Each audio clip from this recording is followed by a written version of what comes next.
Bonjour, chers frères et sœurs, que la grâce de notre Dieu soit avec vous tous. Ce matin, je voudrais réfléchir à un passage intéressant de l'évangile de Matthieu. Je vous invite à ouvrir votre Bible à Matthieu chapitre 14, du verset 13 au verset 21. Ce passage parle de la première multiplication des pains faite par Jésus. Je vous invite à accompagner la lecture du texte. Vous pouvez allumer votre Bible aussi.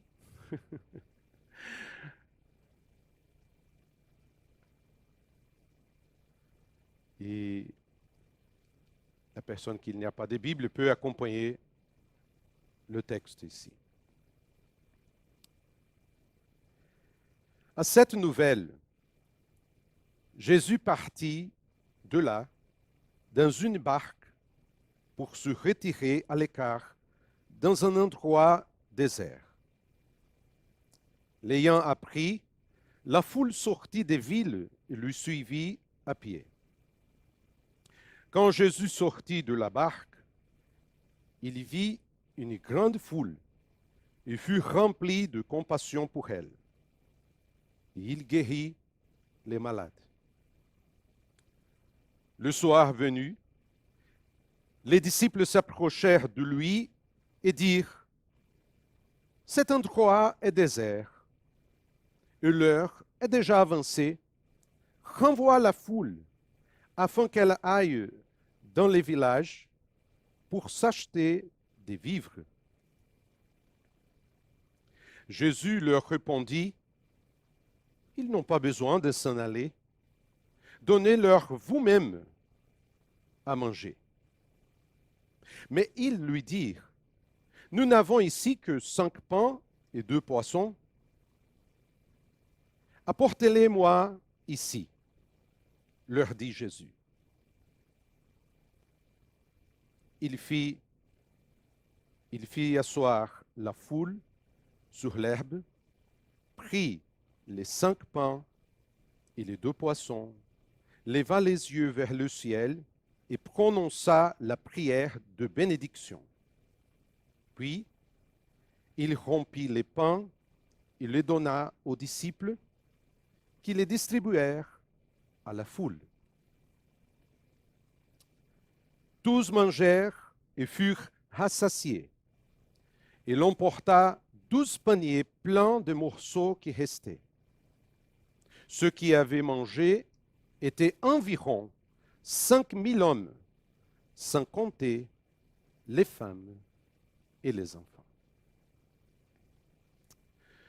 Ce texte de Matthieu est très intéressant car il nous montre de manière pratique le ministère de Jésus et son implication pour ses disciples. Ce texte est soutenu par d'autres passages qui nous montrent un contexte plus large. Matthieu nous raconte qu'Hérode avait décapité Jean-Baptiste et qu'en écoutant cette nouvelle, Jésus s'était retiré en bateau dans un lieu désert. Dans l'évangile de Marc, le passage a la même perspective sur la mort de Jean, mais il y a un détail intéressant. Le texte nous montre que les disciples ont rapporté à Jésus tout ce qu'ils avaient fait et enseigné. De plus, beaucoup de gens suivaient Jésus, de sorte qu'ils n'avaient même pas le temps de manger. C'est pourquoi Jésus a pris ses disciples et les a conduits à un endroit désert pour se reposer. Luc apporte également cette même perspective de Marc. Ce passage apparaît également dans l'évangile de Jean, montrant que Jésus était parti au désert avec ses disciples et que les foules les suivaient à cause des miracles. Tout ce contexte, déjà, nous présente 2 aspects intéressants de Jésus et son ministère. Première chose, et qu'il n'a jamais cessé de faire le travail de Dieu à cause des défis qui s'y présentaient. Il y avait des exigences, des problèmes, des pressions et bien sûr des fatigues, de la fatigue, car il était aussi humain que nous. Cependant, Jésus ne s'est jamais arrêté à cause de cela. Au contraire, il était toujours prêt à servir parce que c'était son but dans la vie, vivre pour la gloire de Dieu. La deuxième chose, le deuxième point à souligner, est qu'il attirait les gens. Bien sûr, beaucoup étaient intéressés par les miracles, mais beaucoup étaient attirés par son message de grâce et d'amour, sa présence qui manifestait la présence de Dieu. Et ce deuxième aspect nous conduit au troisième aspect du ministère de Jésus, la miséricorde. Le texte dit, quand Jésus sortit de la barque, il y vit une grande foule, il fut rempli de compassion pour elle, et il guérit les malades. La présence de Jésus a manifesté cette miséricorde divine dans une société où il y avait beaucoup de personnes en marge, non seulement de la société, mais aussi de la religion. Et chers frères et sœurs, il n'y a rien de pire que les personnes religieuses qui ne font pas preuve de compassion. Il est inconcevable pour un chrétien d'agir de manière impolie, grossière et sans amour envers les autres, surtout envers ceux qui sont perdus et sans Christ. Et quand un croyant, regardez bien, quand un croyant refuse de parler ou de témoigner de sa foi en Christ, c'est aussi un manque de miséricorde. Quelqu'un a dit un jour que l'évangélisation est un mendiant qui dit à un autre mendiant où il y a de la nourriture. Alors, Jésus a servi Dieu en dépit des problèmes. Il a tiré les gens et a manifesté la miséricorde de Dieu.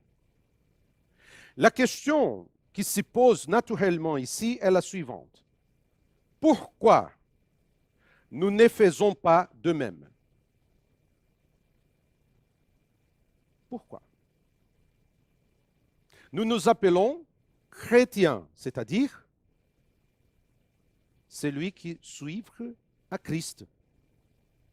Et pourquoi nous ne faisons pas la même chose? Pourquoi restons-nous silencieux face à un monde qui est de plus en plus hostile et en même temps nécessiteux? La multiplication des pains nous montre deux raisons et répond à ces questions. Pourquoi l'Église reste silencieuse? Deux choses. Parce que manque de vision. Face à un besoin, les disciples ont préféré agir de la manière la plus facile. Regardez le texte, verset 15. Le soir venu, les disciples s'approchèrent de lui, de Jésus, et dirent, « Cet endroit est désert et l'heure est déjà avancée. Renvoie la foule afin qu'elle aille dans les villages pour s'acheter des vivres. » Il y avait un besoin. Ces gens avaient faim. Beaucoup d'entre eux avaient parcouru des kilomètres pour voir et entendre Jésus. Et la plupart d'entre eux étaient certainement pauvres. Mais apparemment, ces choses n'ont pas touché les disciples. Et cela montre non seulement une insensibilité, mais aussi un manque de miséricorde. Pourquoi l'Église est-elle souvent silencieuse? Parce qu'il lui manque la vision, la sensibilité pour voir la douleur des gens, leurs besoins.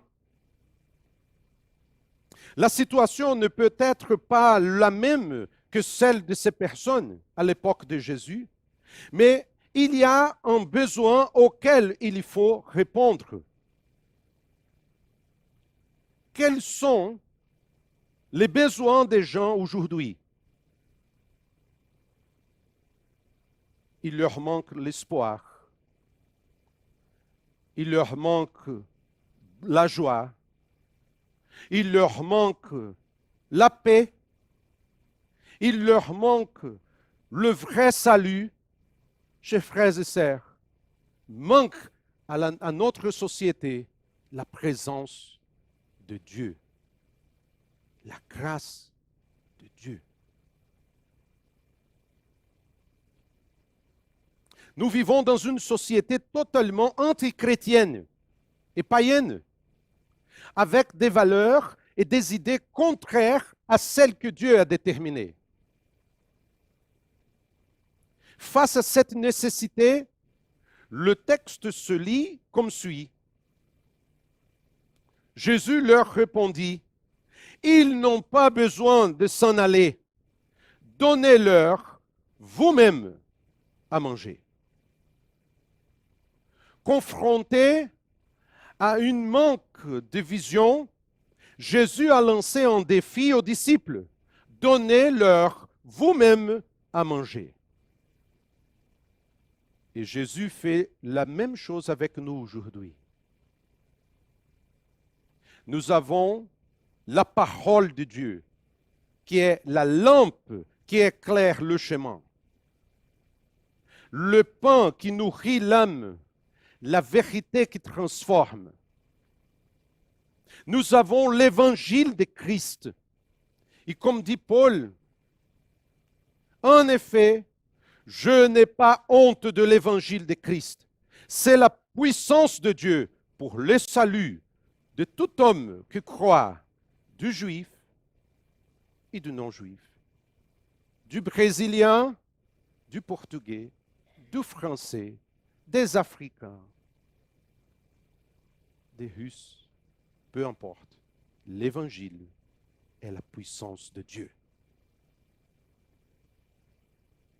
Si l'Église perd de vue cette vision, elle restera toujours cachée, sur la défensive, effrayée par le monde. Nous ne pouvons pas parler. Il y a de la laïcité. Si je parle, qu'est-ce que les autres vont penser de moi? Nous avons l'Évangile, qui est la puissance de Dieu. Nous ne pouvons pas envoyer les foules à chercher de la nourriture ailleurs. La vraie nourriture est Jésus-Christ. Il est le pain vivant descendu du ciel. Mais il y a une deuxième action qui montre pourquoi l'Église agit souvent comme les disciples. Un manque de foi. Face au défi lancé par Jésus, les disciples étaient rationnels. Regardez le texte. Mais ils lui dirent, nous n'avons ici que 5 pains et 2 poissons. Jean nous dit quelque chose d'encore plus intéressant. Regardez le texte. Jésus leva les yeux et vit une grande foule venir vers lui. Il dit à Philippe, où achèterons-nous des pains pour que ces gens aient à manger? Il disait cela pour le mettre à l'épreuve, car lui-même savait ce qu'il y avait allé faire. Ce qu'il y allait faire. Philippe lui répondit, les pains qu'on aurait pour 200 pièces d'argent ne suffiraient pas pour que chacun en reçoive un peu.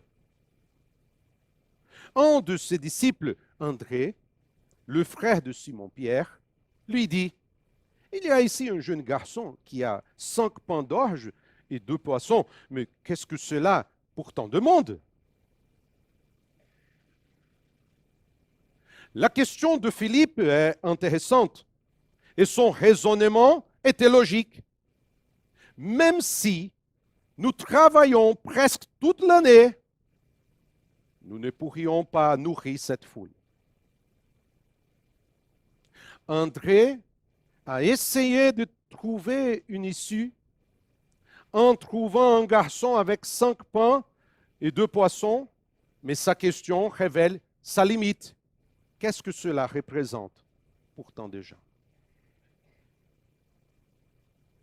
Parfois, de nombreux croyants agissent et pensent de la même manière et ne se rendent pas compte qu'ils manquent de foi.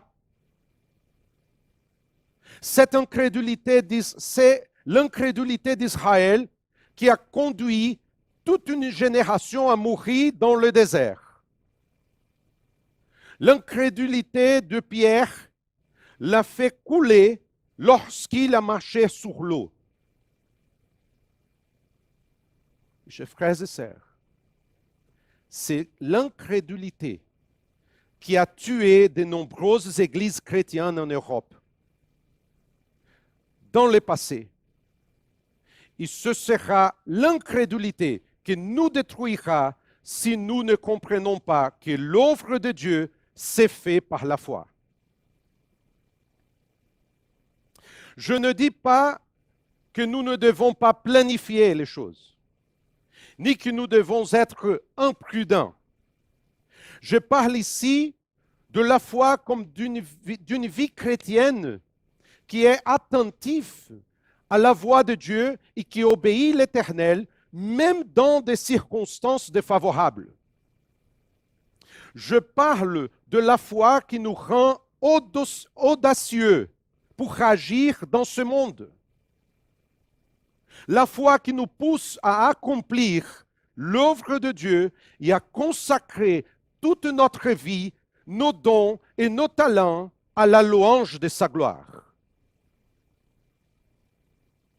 L'œuvre de Dieu ne se fait pas par l'effort humain.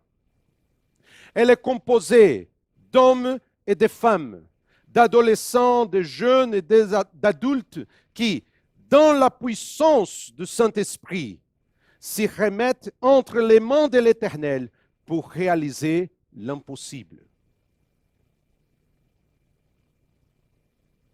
Parfois, quelqu'un peut penser, ah, aujourd'hui, le gouvernement a changé la loi, il y a en plus de restrictions pour nous. Que ferons-nous?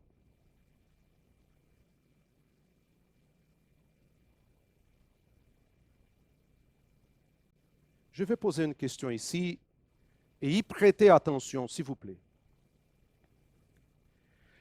Qu'est-ce qui est le plus impossible?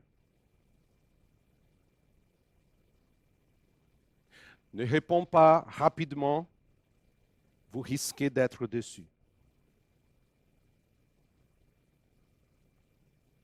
Multiplier des pains est vraiment quelque chose d'extraordinaire. Surtout quand il faut nourrir 5000 hommes, plus les femmes et les enfants. Cependant, ce n'est pas la chose la plus impossible. Ressusciter quelqu'un comme Lazare est quelque chose de remarquable. Mais certainement pas le plus impossible. Guérir quelqu'un d'une maladie incurable est sensationnel, mais certainement pas le plus impossible. Alors, qu'est-ce que c'est? Je vous l'ai dit. L'impossible est de convertir quelqu'un.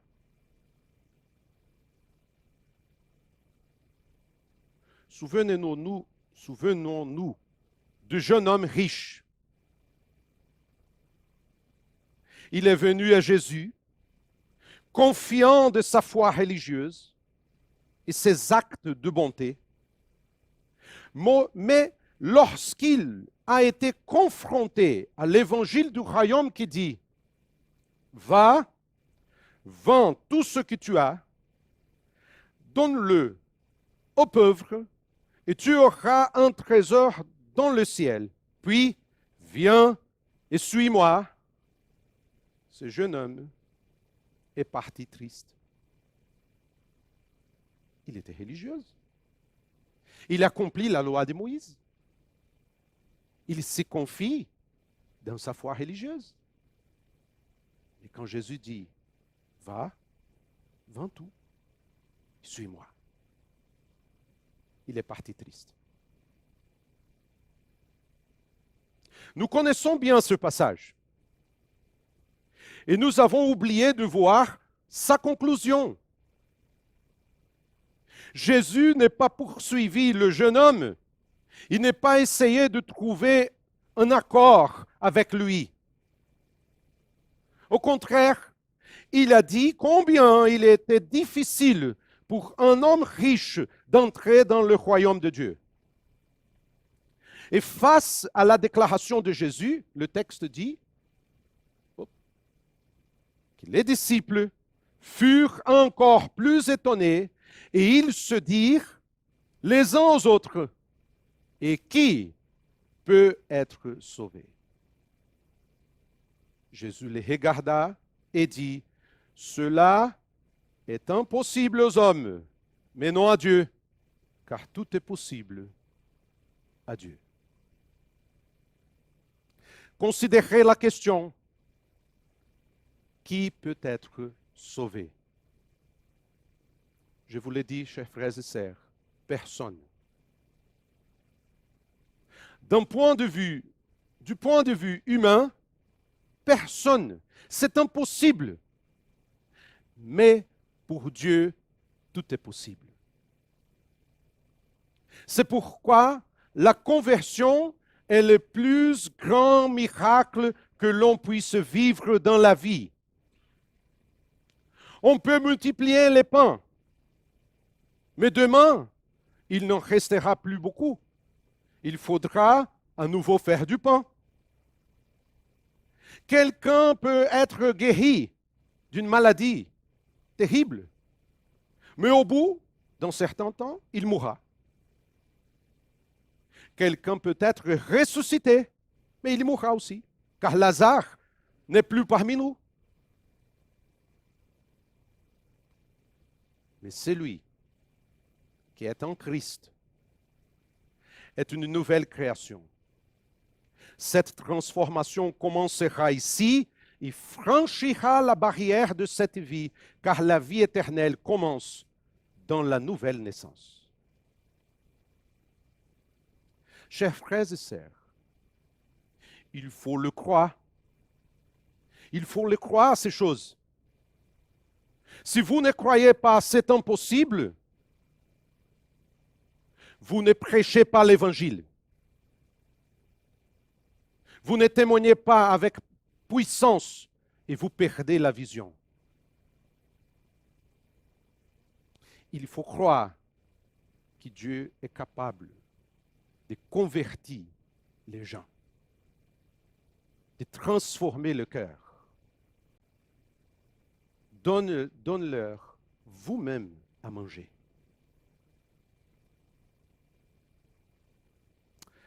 Comme toujours, Jésus apporte une conclusion. Le texte nous dit, vous pouvez accompagner dans la Bible, au verset 19, qu'il a ordonné la foule de s'asseoir sur l'herbe. Cela nous montre que seul Jésus-Christ a le pouvoir d'agir, l'autorité pour faire plus que ce que nous n'imaginons. Puis, il a pris les pains et les poissons, les rompit et rendit grâce. Et cette expression est la même que celle qui apparaît dans la scène. Et cela nous montre que nous devons donner tout ce que nous avons à Jésus, même si c'est peu.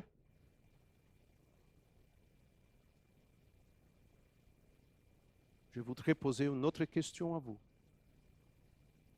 Qu'est-ce que vous avez dans vos mains?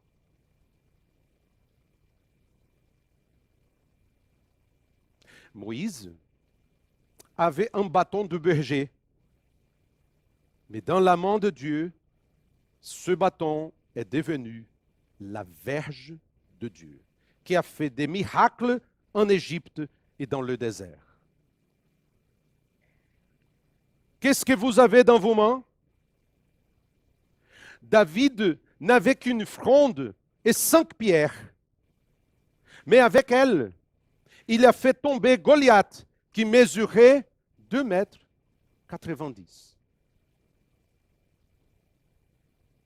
Qu'est-ce que vous avez dans vos mains? Peut-être que vous continuez à dire, je n'ai rien à donner à Dieu. Je ne peux rien faire. Écoute-moi, ça c'est un mensonge. Vous avez quelque chose et vous devez tout donner à Jésus, même si c'est peu. Et enfin, lorsque nous donnons tout à Jésus, il multiplie et tous sont satisfaits, dit le verset 20. Il n'y a aucune satisfaction dans la vie en dehors de Jésus. Il n'y a pas de vie chrétienne sans Jésus. Lorsque nous abandonnons tout, il devient tout en nous, et nous n'avons besoin de rien. Lorsque nous abandonnons tout à Jésus, il devient notre joie que personne ne peut nous enlever. Mais je voudrais terminer en soulignant un détail. Remarquez le texte. Tous mangèrent et furent rassasiés. Et l'on emporta 12 paniers pleins de morceaux qui restaient. Chers frères et sœurs, combien de paniers ont été collectés? Combien? 12. Exactement ça. Un pour chaque disciple en croyant. 12 paniers pleins. Un pour chaque disciple. Tout cela, frères et sœurs, nous sert d'avertissement. La mission de Jésus est notre mission. Si nous laissons cela de côté, Jésus lui-même suscitera d'autres personnes pour effectuer son travail, mais la honte sera la nôtre. Il est venu, il nous a montré ce que nous devons faire. Il nous dit, maintenant, donnez-leur vous-même à manger. Et nous avons un avertissement et une promesse du Seigneur Jésus. Croyez-moi, je suis dans le Père et le Père est en moi. Sinon, croyez-moi au moins à cause de ses œuvres. En vérité, je vous le dis, celui qui croit en moi fera aussi les œuvres que je fais. Et il en fera même de plus grandes, parce que Je veux vers mon Père. Vous comprenez cette promesse? Vous croyez que la Bible est la parole de Dieu? La parole infaillible de Dieu? Cette promesse est pour nous. Cette promesse est pour nous. La mission de Jésus est notre mission. Il a commencé sa mission, il nous donnait sa mission, et c'est notre responsabilité continuer la mission de Jésus. Donnez-leur vous-même à manger. C'est notre mission. Celui qui croit en moi fera aussi les œuvres que j'ai faites.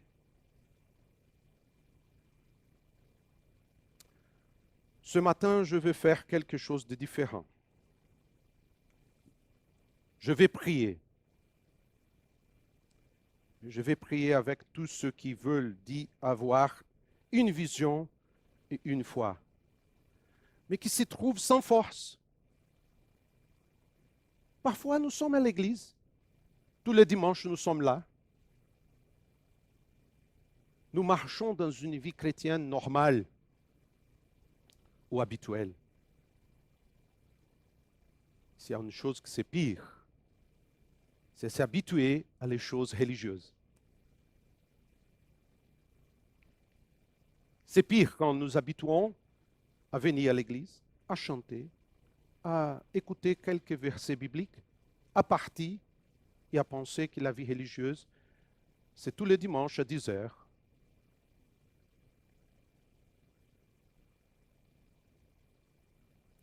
Je voudrais prier.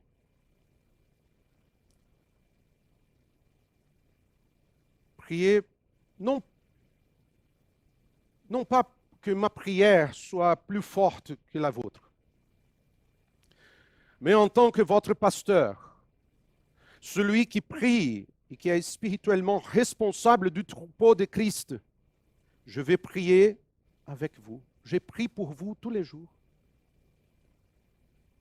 Si vous sentez que le Saint-Esprit vous touche maintenant, si vous voulez simplement dire à Dieu, Seigneur, je veux être un chrétien plus actif dans ce monde. Quelqu'un qui fera la différence par la puissance de l'Évangile, par la puissance du Saint-Esprit. Seigneur, je voudrais voir accompli dans ma vie cette promesse. Celui qui croit en moi fera aussi les œuvres que j'ai faites. Seigneur, me voici. Si vous voulez, je vous invite à venir ici et à prier avec moi. Je sais que ce n'est pas une habitude d'une église française, mais je vais aujourd'hui sortir un peu. Si le Saint-Esprit touche votre cœur, si vous voulez prier avec moi, parce que je vais prier aussi comme ça, sortez de votre place, viens ici et on va prier ensemble pour dire, Seigneur Jésus, me voici. Je ne voudrais pas rester sans vision. Je voudrais voir ce monde et leurs besoins et montrer le pan de la vie. Je voudrais une foi qui croit et qui va venir et qui va voir l'impossible. Je vous invite à prier, s'il vous plaît. Et si quelqu'un voudrait prier avec moi, s'il vous plaît, je vous invite à venir ici pour prier avec moi, s'il vous plaît. On va prier, s'il vous plaît.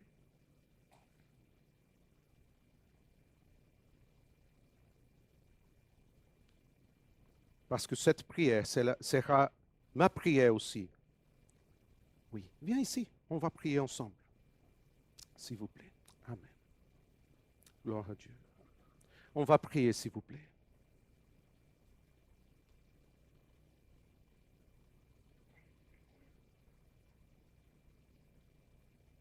Seigneur Dieu et Père bien-aimé, nous vivons dans un monde stérile, un monde sans espoir, sans foi, sans vie. Le Seigneur nous a placés dans ce monde pour être le sel de la terre et la lumière du monde. Nous sommes appelés à donner le pain de la vie à ceux qui meurent sans Jésus. Oh Seigneur, la mission de Jésus est notre mission. Oh Dieu, réveille-nous, donne-nous une vision, donne-nous la puissance du Saint-Esprit, remplis-nous du Saint-Esprit. Pardonne-nous lorsque nous doutons, lorsque nous sommes insensibles, lorsque nous nous taisons, lorsque nous ne prions pas et ne dépendons pas de toi. Oh Dieu, viens ce matin, nous remplis de ton Saint-Esprit. Renouveler notre force, notre courage. Utilise-nous pour voir des miracles, des hommes, des femmes, des jeunes, des adolescents, des familles se convertir à Jésus-Christ, afin que la gloire soit seulement du Seigneur et que l'Église grandisse dans notre ville. Bénis, Seigneur, chaque frère et sœur ici qui est venu devant lui, devant toi, et qui répond à ton appel. Bénis chacun et chacune pour la gloire de ton nom. Au nom de Jésus. Amen. Merci, chers frères et sœurs. Que Dieu vous bénisse.